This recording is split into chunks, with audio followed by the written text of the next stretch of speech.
Paulo Coelho says, an awareness of death encourages us to live more intently. You're about to embark on a meditation with Elaine Smookler from our episode with her on the end of life, the final chapter.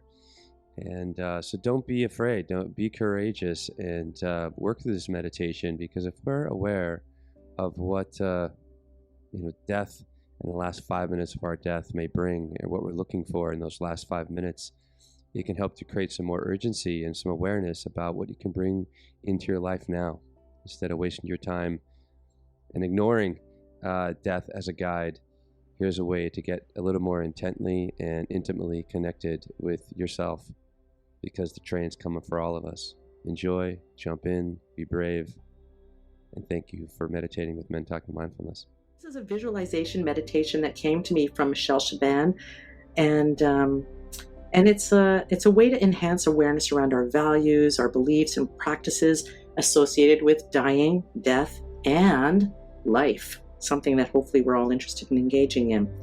So I invite everybody to take your meditative stance, whatever that might be. It could be standing on one foot or lying down or sitting in a chair, whatever you'd like. And have the sense that you're bringing yourself home, whatever that may mean for you.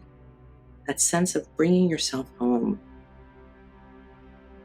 So let's begin with breathing in, which potentially you're already doing, or you're probably not alive.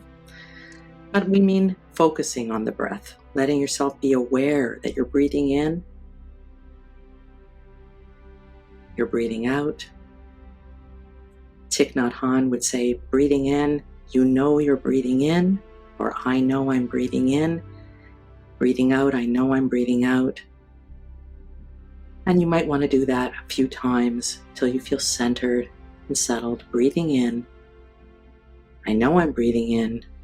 Breathing out, I know I'm breathing out, i.e. I'm present. And can you feel yourself being held by this beautiful earth? Deeply held and protected.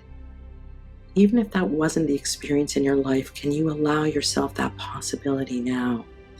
Settling in and knowing you are safe in this moment. Having the sense that we are returning to the earth, to the elements. It's natural. It is safe for us to do this. Home is a welcoming place. And now if you could take your attention to a time and a place where you might contemplate where you would be for the last 5 minutes of your life. So do you picture yourself in your bed? Or are you in a hospital? Are you alone? Are others there with you?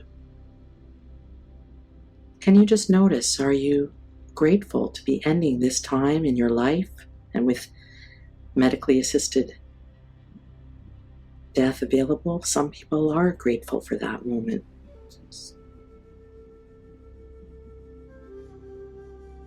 Or not. Maybe you're not grateful.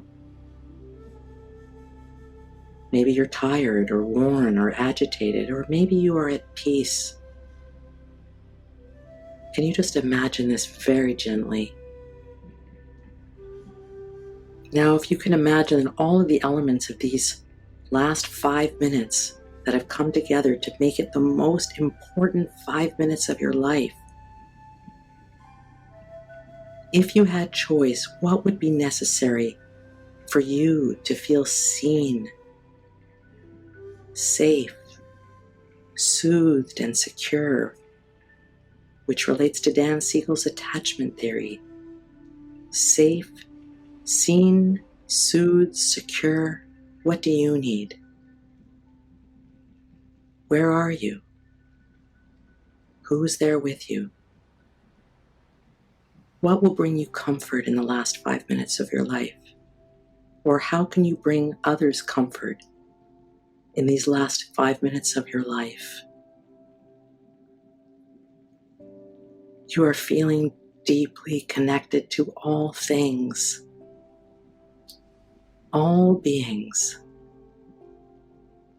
At the same time, you feel yourself transforming,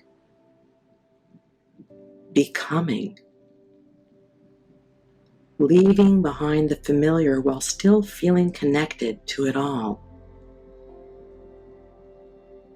You can, and maybe you do, both feel connected and freed. Can you feel into this? Is it peace that this brings you, or is it something else? And can that be okay, whatever it is? What is it you bring to your awareness now? What is it that arises for you in your awareness of what must be done to realize the fullness of these precious moments? What must you do now, today, so that these last 5 minutes are as you wish them to be for you and others? Is there a conversation you have to have? Is there something you must do so you can be in these last 5 minutes fully and well as you prepare for a transition from your skin-bound body into something else? What do you imagine this something else to be?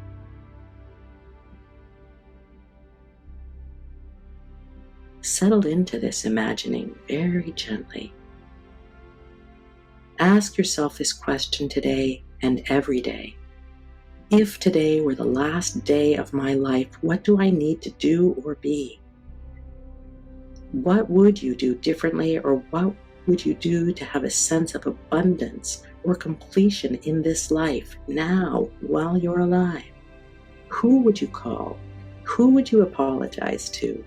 Who would you tell that you have loved them? Who would you ask forgiveness of? Who would you tell that their very being changed your life, sculpted it, made it? This, my dears, is the practice of dying.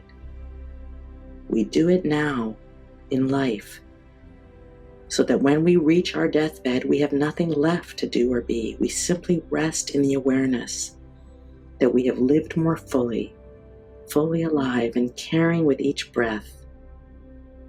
This changes how we live with ourselves and others. Perhaps take time to map out what arises for you, and then implement those incremental changes over days and months and years, so you prepare for your dying times and death.